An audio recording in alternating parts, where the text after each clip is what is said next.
Hola alumnos de Scaliger y Petavius, ¿preparados para desaprender y reaprender? ¿Quién y cuándo criticó la cronología scaligeriana? Las dudas surgieron hace mucho tiempo. De hecho, tienen una gran tradición. El enciclopedista ruso Nikolai Alexandrovich Morozov escribió que el profesor de arcilla de la Universidad de Salamanca ya en el siglo XVI publicó dos obras en las que demostraba que toda la historia antigua había sido creada en la Edad Media. Estas dos obras se titulaban Programma Historiae Universalis y Divinae Florae Historicae. A las mismas conclusiones llegó también Jean Hardouin, arqueólogo e historiador jesuita de los siglos XVII-XVIII, que consideraba que la literatura clásica había sido producida en los monasterios en el siglo XVI. El Privatdozent Robert Baldauf escribió en los años 1902-1903 su libro Historia y Crítica, en el que, en base a consideraciones puramente filológicas, demostraba que no solo la historia antigua, sino también la medieval eran falsificaciones hechas durante el Renacimiento y siglos posteriores. El famoso matemático, mecánico, astrónomo y físico inglés Isaac Newton, creador de la mecánica clásica, miembro y presidente de la Royal Society de Londres, y sí, digo Royal Society porque decir Real Sociedad me suena a equipo de fútbol, ocupa un lugar especial entre los críticos de la versión de Scaliger y Petavius. Es el autor de muchos trabajos profundos sobre cronología, en los que concluye que la versión de Scaliger y Petavius es errónea en alguna de sus secciones importantes. Estas investigaciones suyas son poco conocidas para el lector contemporáneo, aunque antaño fueron objeto de acaloradas discusiones. Sus trabajos cronológicos principales son los siguientes: breve crónica de los acontecimientos históricos, desde los primeros recordados en Europa hasta la conquista de Persia por Alejandro Magno, y la crónica corregida de los reinos antiguos. Apoyándose en ideas de ciencias naturales, Newton modificó muchísimo la cronología de la antigüedad. Algunos acontecimientos, no muchos, los hizo más antiguos, como por ejemplo la expedición de los argonautas. En su conjunto, la nueva cronología de Newton era significativamente más corta que la scaligeriana, es decir, la aceptada hoy en día. La mayoría de los acontecimientos datados hoy antes de Alejandro Magno los hizo más modernos, más cercanos a nuestro tiempo, pero en sus investigaciones cronológicas Newton no avanzó más allá del límite de nuestra era. Esto es lo que dicen algunos de los historiadores acerca de esos trabajos de Newton. Se trata del fruto de un trabajo de 40 años, intensas búsquedas, enorme erudición. En esencia, Isaac Newton revisó toda la literatura principal sobre la historia antigua y todas las fuentes principales, comenzando por la mitología antigua y oriental. ¿Y qué deducimos de eso? Pues deducimos que Newton era un tío muy listo.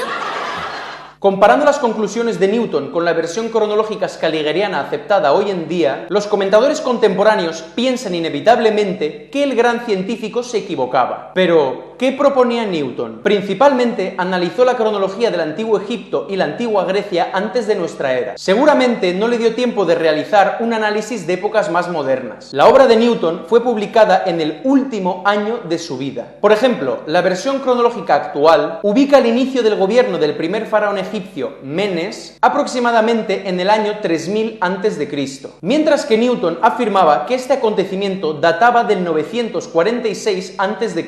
La diferencia es de más de 2000 años. Hoy en día, el mito de Teseo es datado del siglo XV a.C., mientras que Newton afirmaba que los acontecimientos descritos tuvieron lugar en el año 936 a.C.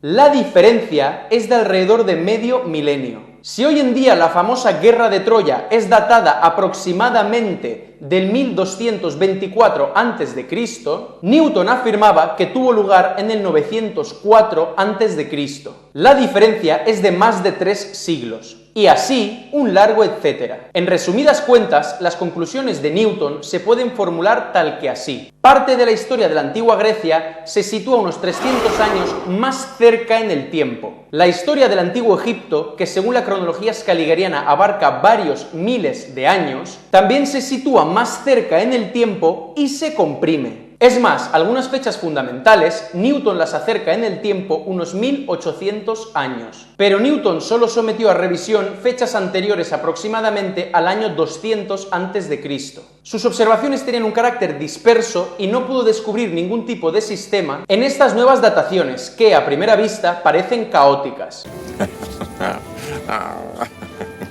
¿Cuál pensáis que fue la respuesta a las investigaciones de Newton? A mediados del siglo XVIII hubo muchas reacciones negativas por parte de historiadores y filólogos. Es verdad que también fueron publicados algunos trabajos que apoyaban la opinión de Newton, pero eran muy pocos. Después, la oleada de reacciones cesó, y la obra de Newton fue prácticamente silenciada y retirada de la circulación científica. El siguiente comentario de Cesare Lombroso es un claro ejemplo de que la labor cronológico-histórica de Newton estaba muy mal vista. Escuchad, Newton, que había conquistado con su mente a toda la humanidad, en la vejez también sufrió una auténtica enfermedad mental. Estás mal de la cabeza, joder.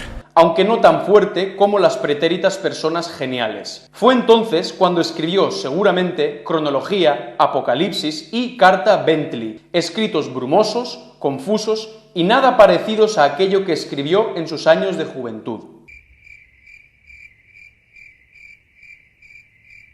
La cronología scaligeriana fue seriamente criticada por el conocido erudito inglés del siglo XIX Edwin Johnson, autor de varias investigaciones muy interesantes sobre la historia antigua y medieval. Su conclusión principal en el ámbito de la cronología, Johnson la formuló de la siguiente manera: estamos significativamente más cerca en el tiempo de la época de los antiguos griegos y romanos de lo que está escrito en las tablas cronológicas. Él defendía que debía ser revisada toda la cronología de la antigüedad y el medievo. El erudito y jurista alemán de los siglos XIX y XX, Wilhelm Kammmayer, desarrolló una metodología para determinar la autenticidad de los documentos oficiales antiguos. Descubrió que casi todos los documentos de la antigüedad y la alta edad media de Europa occidental son en realidad copias o falsificaciones posteriores. Pero ninguna de todas estas revisiones fue tan radical como la que llevó a cabo el científico e enciclopedista ruso Nikolai Alexandrovich Morozov. Es que es ruso, Él consideraba que la versión de la cronología scaligeriana de la antigüedad es correcta solo a partir del siglo IV después de Cristo. Morozov fue el primer investigador que realmente cuestionó de manera amplia y radical los fundamentos científicos de la cronología aceptada hoy en día. Tras la Revolución de Octubre, Morozov se convirtió en el director del Instituto Lesaft de Ciencias Naturales. Fue ahí donde realizó la mayor parte de sus conocidas investigaciones sobre cronología antigua, métodos y ciencias naturales, apoyado por un grupo de entusiastas y colaboradores del instituto. Desde 1932 fue miembro honorífico de la Academia de Ciencias de la URSS. Hizo destacables aportaciones en los campos de la química y otras ciencias naturales. Entre otras cosas, también fue miembro permanente de la Sociedad Astronómica de Francia y de la Sociedad Astronómica Británica. En 1907, Morozov publicó un libro titulado Revelación en la tempestad y la tormenta, en el que analiza la datación del libro del Apocalipsis y llega a unas conclusiones que contradicen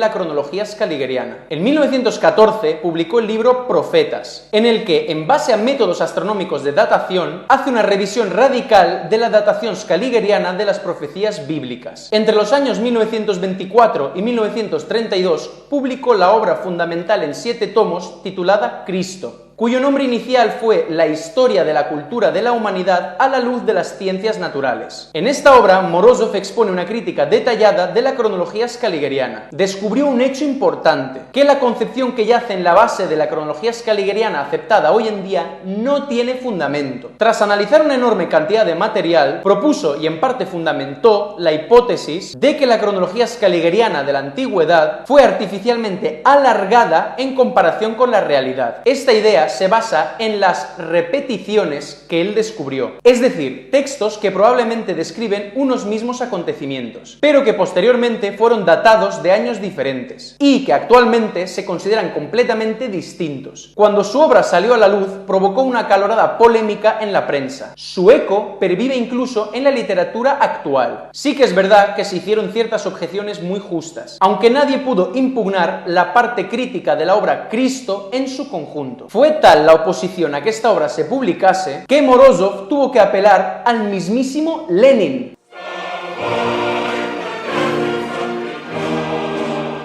Un hecho curioso es que al parecer Morozov no conocía los trabajos similares de Newton y Johnson, prácticamente ya olvidados a principios del siglo XX. Por eso es todavía más sorprendente que las conclusiones de Morozov concuerden tan bien con lo que expresaron estos dos grandes autores. Pero Morozov ahondó mucho más en la cuestión, extendiendo el análisis crítico hasta el siglo VI después de Cristo. Y sin embargo, Morozov tampoco consiguió sacar a la luz ningún sistema en el caos de las nuevas dataciones que iban surgiendo.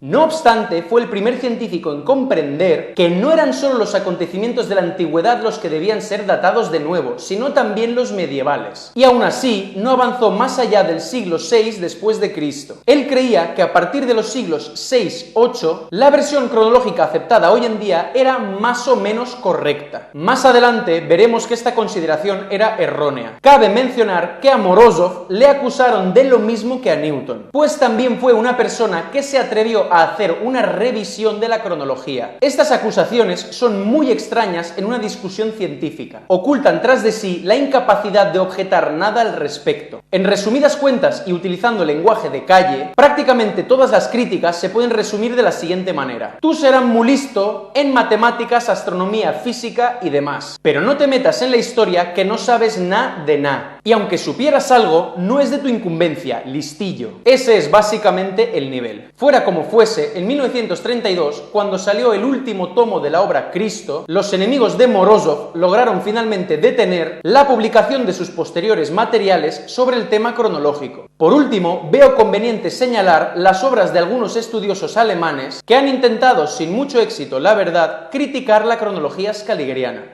Un hecho bastante curioso es que estos trabajos comenzaron a salir a la luz a partir de los 90, más de una década después de que hubieran sido publicadas las obras del proyecto científico Nueva Cronología. Se trata de los libros La Gran Acción, la historia inventada de Europa, de V. Topper, y el libro ¿Vivió alguna vez Carlomagno?, de Heribert Illig. Este último libro defiende que muchos documentos que se consideran hoy en día de la época de Carlomagno son falsificaciones posteriores. En base a esto, se formula la hipótesis de que de la historia de la Edad Media hay que tachar aproximadamente 300 años que incluyen la época de Carlomagno. Hay que decir que el acortamiento de la cronología scaligeriana propuesto por Heribert Illig tiene un carácter exclusivamente local. Es decir, Illig y sus colegas consideran que las contradicciones que descubrieron en la historia se pueden solucionar con pequeños apaños únicamente en algunas de sus secciones. Por ejemplo, para ellos es suficiente con tachar 300 años de la historia medieval europea para que todo vuelva a su sitio. Sin embargo, el problema tiene un calado mucho mayor y precisa de un enfoque científico mucho más amplio. El edificio de la cronología e historia scaligeriana debe ser analizado, revisado y sometido a crítica desde la raíz. En el libro de Gunnar Hansson y Heribert Illig, titulado ¿Cuándo vivieron los faraones?, se plantea la cuestión de si es correcta la cronología scaligeriana del antiguo Egipto. Cabe destacar que Hansson e Illig evitan citar las obras de Morozov, en las que el científico ruso no solo puso en duda toda la cronología del antiguo Egipto, sino que también señaló los numerosos empalmes, no penséis mal que os conozco, de las diferentes dinastías egipcias y fundamentó la necesidad de acortar sustancialmente la historia del antiguo Egipto. También es verdad que los libros de Morozov no fueron traducidos a otros idiomas, salvo Revelación en la tempestad y la tormenta, que fue traducido al alemán, y solo con la creación en Alemania de un salón histórico alternativo que dirigió el matemático y profesor Yevgeny Yakovlevich Gabovich, el nombre de Morozov por fin sonó en las discusiones científicas alemanas. También tenemos otro libro de Gunnar Hansson, Los reyes asirios como reyes persas, en el que se enumeran, de nuevo sin citar a Morozov, ciertos paralelismos entre la historia de la antigua Asiria y la historia antigua de Persia. Sin embargo, Hansson no se plantea trasladar estos acontecimientos al medievo. Y finalmente está el libro de Christian Bloss y Hans Ulrich Nimitz, titulado C14 Crash, que vendría a ser algo así como el fiasco del carbono 14, en el que se exponen numerosos ejemplos que ponen en duda la posibilidad de aplicar el método de radiocarbono en su estado actual, amén del dendrocronológico, en la datación de las piezas históricas. Bueno, pues esto ha sido todo por hoy. Recordad que el viernes que viene nos volvemos a ver. Muchísimas gracias por vuestra atención. Nos vemos en el siguiente vídeo. Hasta la próxima, amigos.